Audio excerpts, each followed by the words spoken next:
I started Stand Up and Speak in 2001, almost 20 years ago. Reason we started Stand Up and Speak was in the school systems I noticed that kids weren't having enough opportunities to actually present or do public speaking. Public speaking is indeed the #1 fear in North America, and it's probably the greatest soft skill you will ever need in life. You need to communicate with each other during conversations. Public speaking, doing speeches is another thing altogether, but conversing with each other, speaking, debating, having an opinion, and of course, interview skills.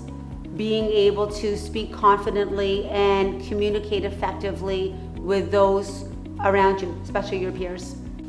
I am a parent, so I answer the question in two hats. As a parent, I believe that public speaking is probably the greatest soft skill you could ever teach your kids. It is a skill that they will use in every facet of their life.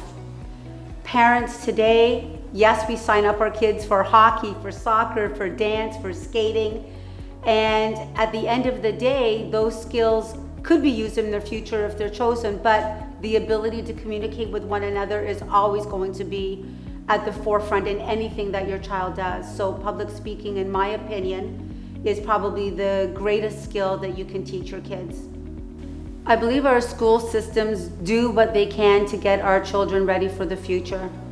What I find in the workplace is that not enough people have the ability to connect and communicate with an audience. I see this in interview training, and I see this with students who are trying to get into private schools.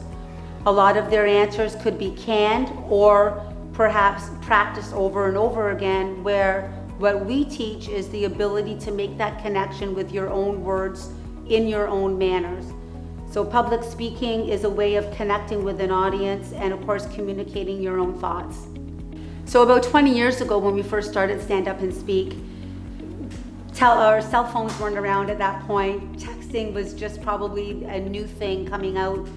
And where more kids today will communicate each other through text or through email or through emojis, the spoken word gets lost.